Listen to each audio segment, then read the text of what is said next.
everyone. My name is John Edwards. With me, as always, is Zeke Baker, and together we make the Dad's Drinking Bourbon. Wherever you are, whatever time it is, thank you for making us a part of your day. Say hello to the folks, Zeke. How y'all doing? How y'all doing? No, it's Dern. Dern? Yeah. Learning new... I know, John. It's been a slow process. I know. We're, maybe by year 3, I think we're going to be somewhere. It's only taken me, it's actually like year 16 down here. Well, I meant, some people have more of a redneck accent than others. Hey, what we're fixing to do right here is these are one of our smaller shows. As we know, there are lots of stuff that gets sent to us. We can't always do a big show around it. We still want to make sure we do it. We still want to make sure that we get something out to you all. So what we're doing is more of these quick hitter episodes. And this is Blue Note Bourbon, which was sent to us. Blue Note Bourbon is a premium small batch blend of straight bourbon whiskey that has been aged, blended, proofed, and bottled in Memphis, Tennessee. They named their bourbon in honor of the world-famous Memphis blues, which have had a profound influence on virtually every form of modern music. Like the blues, Blue Note Bourbon was not born in Memphis, but Memphis is where it aged and came to life. That's some damn good marketing right there. So they hope that it's going to have its unique impact on the city and the legacy as a contributor to the rich food and beverage culture.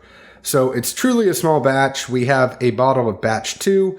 Batch 2 consisted of only 5 barrels. The youngest was aged for 9 years and 10 months. There's going to be big differences between the batches here because it's kind of like barrel. If you think about it, that's really what they're going for here. Each batch is going to be at 93 proof, though. That's one thing that they did mention. And so it'll be 46.5 ABV. This is a Tennessee bourbon, and it's a Tennessee bourbon that has not gone through the Lincoln County process. They said that they have, as much as we want to think that this is going to come from one distillery in Tennessee, they say that they have stuff that's coming from everywhere. So some might be predominantly Tennessee, some might have other places, some might have them mingled together.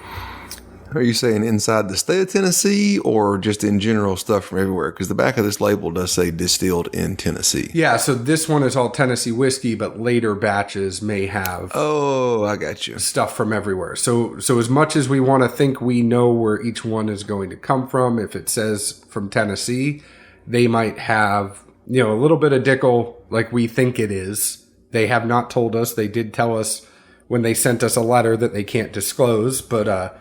if it's a little bit of Dickel and a little bit of MGP or a little bit of, their later batches might have mingling of distilleries. Well, yeah, anything sourced, you got to look at the back of the label or wherever on the label, most everyone's going to say distilled in, XYZ or whatever it may be. So always check that with anyone that's sourcing and blending because odds are it's going to change from batch to batch. Because they have suppliers in 5 different states to source their bourbon and whiskey. They started in 2014. It's Big River Distilling out of Memphis. Originally, they did vodka, but they always wanted to do whiskey and bourbon. So this is, they aged this on the banks of the Mississippi, all that other good stuff.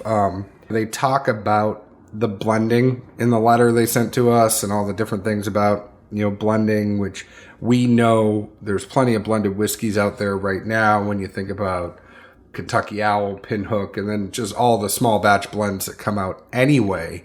There's a great art to blending that I would love to master someday. Batches 1 and 2 are $52.99. Later batches may vary in price. So they offer single barrels. It's one of those things where you can probably reach out to them at Big River if you want to get a barrel.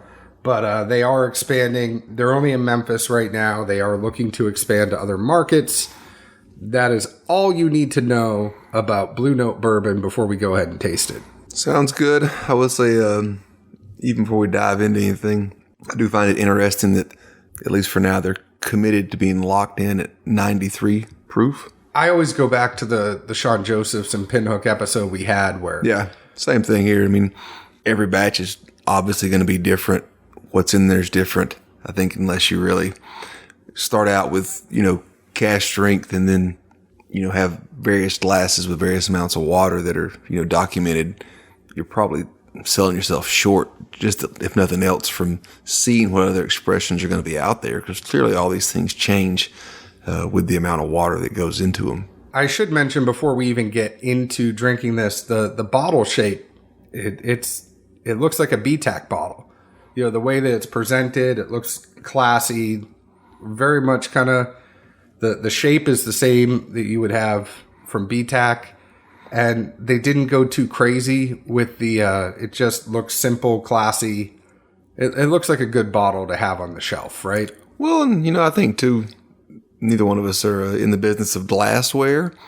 At least it seems to me when I'm in, stores and looking at shelves. For the smaller companies, there's not a whole lot of options, I don't think. We've had, folks that did very unique one-offs of their own blends and have talked about how getting glassware was hard to do. And I really think that may be the case is there's only 2 or 3 offerings out there unless you want to drop the coin to have a custom bottle. And I don't think any of these smaller groups or, whatever you want to call them, want to spend that kind of money on top of what they're already having to spend to get source juice and, other resources. And I always kind of like the tall skinnies anyway because you can fit more in your cabinet. So I'm if your cabinet's 8 foot tall, what if it's 4? You need the squat bottles. True, but then you can't. How many people did Elijah Craig piss off when they changed that bottle shape? I loved that bottle shape, though. Honestly, have you seen? By the way, and I know we're probably going to talk about it in a big show before this, but the new 18. John, if it's not pre-fire, I don't care. Let's go ahead and drink this unfiltered. That's another thing to mention. It is non-chill filtered. Let's go ahead and drink this, taste it, tell you what we think.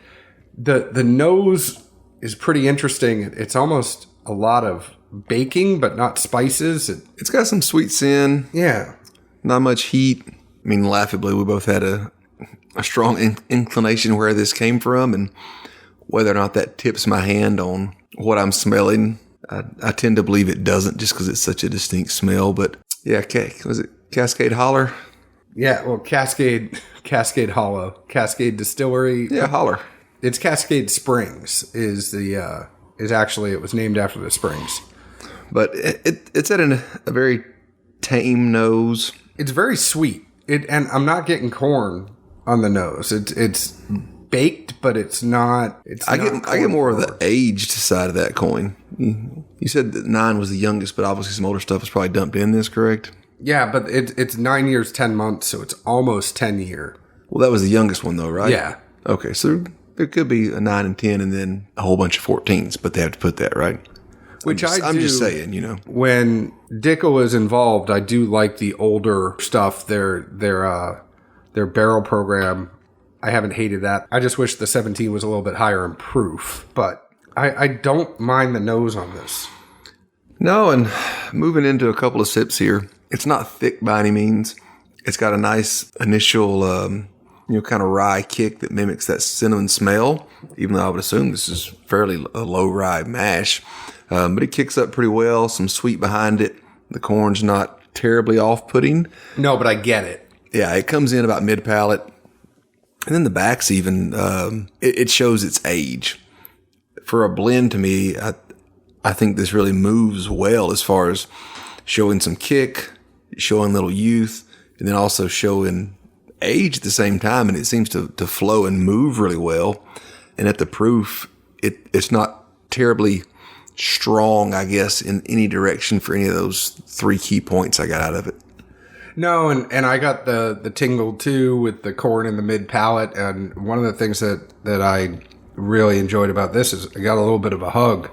So, towards the end. You need a hug. I do. Oh, John. Big teddy bear. I'm sorry. But as it was going down, I did get that hug in my chest. I wasn't necessarily expecting that from this, but I did taste the age in a good way, not in a bad way. It was refined, I guess, is a better way to put it. Yeah, and I think whereas some products, we've knocked for offering multiple aspects of profile, but none of them really flowing well, this moves front to back pretty good. I get the rye kick at the front. I don't get anything at the back, but it does offer, I think, almost anything that a casual bourbon drinker would look for, whether it be a rye kick, whether they wanted sweet corn, or they wanted to taste some age in the product. All three components are really there in a pretty balanced range. I think it's something you and I always try to look for complexity and something to talk about, and that provides another aspect of it, the conversation that you would have about the whiskey you're drinking. To me, this hits all those notes at $52.99. I'm going to go ahead and say I would buy this one. What about you? I appreciate what it is. $52.99. I don't know, but I think it goes back to an area of how much you're trying to analyze what you're drinking. So let me put it this way. Plenty of people don't think anywhere near what probably folks listening to this do. Let me for lack of a better expression. Right? Essentially what this is right now, they are trying to make themselves a distillery, but this is with batches, small batches. This is essentially a bigger version of a really good store pick, right? And that is the price I would expect it to be at. I think if it hits all the notes for you, it's a buy for me.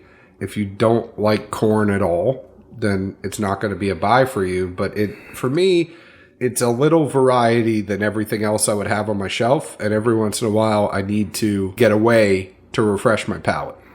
In the sense of, because especially, a lot of stores here are generous enough to have tasters and whatnot. It's the bottle that at $52.99, if you saw it on the shelf, you would probably keep going just because 52 is a little bit higher than most people are going to jump at an unknown product at. But if there's an open in a store gives somebody a thimble or solo cup of this, they'd say, yeah, I'll take one. I mean, you know what I mean in that regard. But I kind of think the other way. When you see a bottle that looks like a BTAC and you see $52.99, I think more people might jump on it from looks alone than having drank it. That's why I keep having those posts of I'm trying to empty these damn bottles. Exactly. On that note, go ahead and find our Facebook group and see those posts at Dad's Drinking Bourbon on Facebook. It's a closed group. Answer some questions. We'll let you in. Also find us on Facebook at Dad's Drinking Bourbon, on Twitter at Bourbon Dads, on Instagram at Dad's Drinking Bourbon. You can find this podcast on all of your favorite podcast providers: Apple, Google Play, Stitcher, Podknife, Tune In, Tune Out, Up, Down. You can go to YouTube and get an audio version. Please go ahead, leave us a 5-star review. Tell us why you like us. If you don't like us, reach out to us, talk to us. We'd love to talk to you. And Zeke, where else can the folks find us? Most days in Nashville, Tennessee. And again, a big shout out to the folks in Memphis that were generous enough to send us this. Would really like to see how this moved from just the cask strength straight blend all the way down to the proofs. I'm intrigued. I'll give you 2 thumbs up for some Cascade Holler juice, which doesn't happen too often. We'd love to see this at like 117 to 125 proof. I don't know if I'd go that far. I just like to see how it moved. I mean, I'd like to see what flavors came and went. Well, but this, like I say, 2 thumbs up for this for sure. Well, we definitely appreciate it anytime someone is nice enough to send us something. We will tell you that sending us something does not automatically equate to a good review. So thank you very much for putting a gamble out with two jackasses with microphones. Hey, there's a reason Basil Hayden sells as much as they do. This is better. Cheers. Thanks.